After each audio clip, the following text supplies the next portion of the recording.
Top quality और consistent performance के लिए सिर्फ सिल्वर पंप नाम याद रखना। आज के ताजे आंकड़े बताते हैं राधिका खेड़ा, और अब खुद चुनाव आयोग मान रहा है कि 7 लाख मतदाता ऐसे थे जो दो जगह पे अपने वोट डाल रहे थे। 22 लाख मतदाता थे जो कि थे ही नहीं, वो तो मृत पाए गए हैं। यानी कि अब प्रियंका गुप्ता कह रही है ये भी तो एक तरीके की वोट चोरी है ना, जो आप मान रहे हैं। कुछ 30-40 लाख लोग ऐसे थे जो फर्जी वोट डाल रहे थे। सभी को नमस्कार। पद्मजा जी, सबसे पहले मैं कांग्रेस की प्रवक्ता से एक सवाल पूछना चाहूंगी। मैडम, कर्नाटका में टोटल लोकसभा सीटें कितनी हैं? बताइएगा जरा। कितनी लोकसभा सीटें हैं? आप कर्नाटक के ऊपर एक मिनट आप इतना जवाब दीजिए, बस नंबर बता दीजिए। ये वो दाएं बाएं लेफ्ट राइट नॉर्थ साउथ जाने की बिल्कुल जरूरत नहीं है। आप लोग जब कर्नाटका के ऊपर सवाल उठा रहे हैं आपके नेता, आप कुछ तो याद करके आई होंगी कर्नाटका में कुल सीटें कितनी है लोकसभा की, ये बताइए। और कितनी भाजपा के पास है और कितनी कांग्रेस के पास, और पिछली बार कितनी आपके पास थी, अब की बार कितनी है? ये डेटा गूगल मत करिए, नीचे देख के गूगल मत करिए, सामने आंखों में आंखें डाल के बोलिए प्रियंका जी, बताइए। गूगल नहीं करिएगा, राहुल गांधी की तरह गूगल पे मत रहिएगा। बताइए कितनी सीट है कर्नाटक में? चलिए पद्मजा जी, अब मैं बोल देती हूँ, इनको म्यूट कर दीजिए क्योंकि ये नहीं बता पाएगी। तो मैं अब फैक्ट चेक करती हूँ। टोटल सीटें चलो बताओ प्रियंका, कितनी सीटें? यूपी में कितनी सीटें? हम कर्नाटक में बात कर रहे हैं तो उत्तर प्रदेश जाना था। अरे भाई ये बताइए कितनी सीटें हैं? रागिनी जी, आप बीजेपी के प्रवक्ता है, बता के जाइए। चलो उनको म्यूट कर दे तो मैं आगे 28 सीटें कर्नाटक में मैडम। बता दिया उन्होंने, जवाब दे दिया। राधिका खेड़ा जवाब दे दिया। सीटें हैं। उनका एम्बुश मत कीजिए। हाँ, क्या गूगल पे देख के बता दिया? क्या बताया इतनी देर में? तो गूगल पे देख लिया दीजिए झांक के।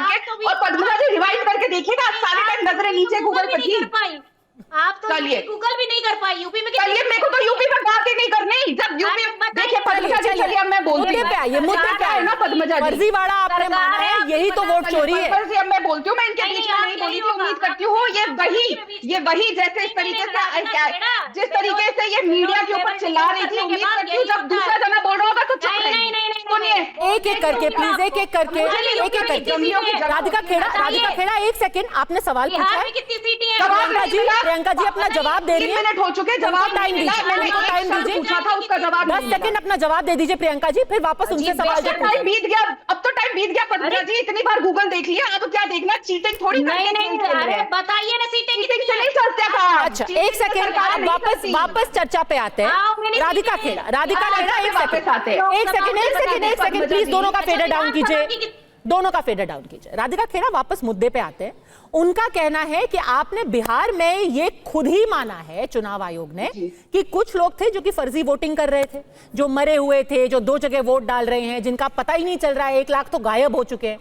अब आप देश भर में भी यही करवा रहे हैं, यानी कि देश भर में फर्जी वोटिंग हो रही थी, और ये खुद आपका कबूलनामा हो जाएगा। पद्मजा जी, मेरी आवाज आ रही है कि मेरा भी फेडर डाउन है? आ रही है, आपका फेडर डाउन है। बोलिए। चलिए, मैंने कर्नाटक का सवाल इसलिए पूछा क्योंकि जब किसी पार्टी के सबसे मुख्य नेता और लीडर ऑफ ऑपोजिशन इतना गंभीर सवाल उठा रहे हैं, तो मैं उम्मीद करी थी उनके प्रवक्ता को ऐसे फिंगर टिप्स पे पता होगा कि कर्नाटक में 28 सीटें हैं, जिसमें से भारतीय जनता पार्टी के पास 17 है, और इस लोकसभा चुनाव में उन्हें 8 कम मिली। और कांग्रेस पार्टी के पास, देखिए ये फिर ऐसे बोलेंगे बीच में, मैं इनके बीच में नहीं बोली थी। अगर जब ये बोलना शुरू करेंगे पद्मजा जी, मैं इतना चिल्लाऊंगी कि औरत की आवाज कहीं जाएगी नहीं। कोई भी मत चिल्लाइए। मैं यहाँ पे मच्छी मार्केट की डिबेट के लिए नहीं आई हूँ, मैं दोबारा बोलती हूँ। कर्नाटक में टोटल 28 सीटें हैं। एनडीए बीजेपी के पास 17, पिछली बार से 8 कम, एक जेडीएस के पास, कांग्रेस पार्टी के पास 9 है, जो 8 बड़ी है इस बार लोकसभा में, और एक इंडिपेंडेंट सीट है। तो कुल जो पार्टी आज चिल्ला रही है, शोर मचा रही है, जो चोर शोर मचा रहे हैं, उनकी तो 8 सीटें बड़ी है। तो फिर किस बात का शोर है? तो सबसे पहले नैतिकता के आधार पे इसी राहुल गांधी जी को इन सभी सीटों से इस्तीफा देके दोबारा री इलेक्शन कराने चाहिए, क्योंकि अगर उनको एक सीट पर धांधली लग रही है तो कर्नाटक में तो सभी सीटों में धांधली होंगी। कैसे इनकी 8 सीटें बढ़ गई? बिल्कुल सही बात है, मैं राहुल गांधी से बिल्कुल अग्री करती हूँ। तुरंत इनको इस्तीफा देना चाहिए ना 8 सीटों पे जो इनकी बढ़ के इस बार आई है, और दोबारा इलेक्शन कराना चाहिए। और पद्मजा जी, आप तो इतने सालों से पॉलिटिक्स कवर कर रही हैं, आप राहुल गांधी जी को तो कितने सालों से देखते आ रही है। राहुल गांधी वो नेता है जो अदालत में माफी मांगते हैं और तेजी से मांगते हैं, पर सच्चाई बोलने की बात आती है तो फेल हो जाते हैं। चौकीदार चोर है कहा, आरएसएस पर झूठ बोल के माफी मांगी, बार बार माफी मांगी, अब कर्नाटक पे भी झूठ बोल रहे हैं। आपको लगता है अगर उनके पास सबूत होते अभी तक वो प्रेस वार्ता नहीं कर चुके होते? और ये तो एक और बड़ा क्राइम है कि उनके पास सबूत है और वो सबूत के ऊपर बैठे हुए हैं। नहीं, वो करने वाले हैं, वो करने वाले हैं, पर वो तो कह रहे हैं कि भाई आपने भी तो माना है अभी तक तो बिहार में वोटर फर्जी थे, बिहार में फर्जी वोटरों से आपने 2024 का चुनाव क्यों जीता? क्यों पर आते हैं? आप अपनी पार्टी देखिए, ये कंटिन्यूसली बीच में औरत बोलती है, फिर मैं इनके बीच में कंटिन्यूसली बोलूंगी, फिर ये रोएंगी। ये तरीका नहीं है। पूछ के करेंगे या फिर आप इन्हीं से डिबेट कर लीजिए। वैसे भी जनता इनको सुनना नहीं चाह रही, मुझे नहीं लगता आपके व्यूअर्स भी सुनना चाहेंगे। मैं किसी के बीच में बोलती पद्मजा जी, एंड आई एक्सपेक्ट कि सेम तरीके से कांग्रेस के प्रवक्ता बिहेव करेंगे। अगर वो आपके ऊपर कंटिन्यूस लालचन लगा रही थी तो उनको अपने ऊपर भी झांक के देखना चाहिए। नहीं, मैं उनसे काउंटर लूंगी, लेकिन आपने अभी भी बिहार का जवाब नहीं दिया है। हाँ, बिहार का सवाल बिहार की आते हैं। सवाल ये है, जब जनता को कोई दिक्कत नहीं है, कितने लोग हैं? 7.9 करोड़ मतदाता है बिहार के, जिसमें से 95.92% ने एसआईआर का समर्थन ऑलरेडी कर चुके हैं, जिन्होंने फॉर्म भर चुके हैं। तो अब तक 7.7 करोड़ से ज्यादा लोगों ने फॉर्म भरे हैं। केवल 4% बाकी हैं, जिनको जोड़ने के लिए आयोग अलग अलग घर जा रहा है और काम कर रहा है। अब जब जनता को दिक्कत नहीं है तो तेजस्वी यादव जी हो या राहुल गांधी जी हो, इनको किस बात की मिर्ची लग रही है भाई? अब 26 लाख लोग अगर वहां से स्थायी रूप से पलायन कर चुके हैं, 18 लोग मृत घोषित करे जा चुके हैं, 7 लोग 2 जगह पे पंजीकृत है और 11,000 का कोई अता पता नहीं है, तो चेकिंग ना करे। हम सब जानते हैं कि जब लालू जी और राबड़ी देवी जी का राज था, किस तरीके से बिहार में बूथ कैप्चरिंग होती थी। और मुझे समझ नहीं आता, हम अगर वहां से चुनाव जीते हैं, हमारी ज्यादा सीटें आई हैं, तो इनको तकलीफ तो होनी चाहिए, हमें होनी चाहिए ना। अगर वोट कटेंगे तो हमें फर्क पड़ेगा, क्योंकि जो 50 लाख से ज्यादा वोट गलत पाए गए हैं ना। ठीक है, पता है पद्मजा जी, एक और बड़ा फनी फैक्ट चेक बताती हूँ। जो कांग्रेस पार्टी है, उसको लोकसभा हो या पुराने विधानसभा हो, 30 लाख वोटर भी टोटल नहीं पड़ी है बिहार में। तो मुझे तो लगता है इन्हें डर इसीलिए है कि 30 लाख वोट पाने वाली पार्टी बिहार में 50 लाख नाम कट रहे हैं, कहीं इन्हीं के तो नहीं कट रहे। और तकलीफ उन्हीं को हो सकती है पद्मजा जी, जिनको शक है कि वो 50 लाख उन्हीं के वोटर है। आपके 30 लाख 50 लाख जितने वोट कट रहे हैं, उतनी तो आपकी बसाती नहीं है वहां पे वोट पाने की।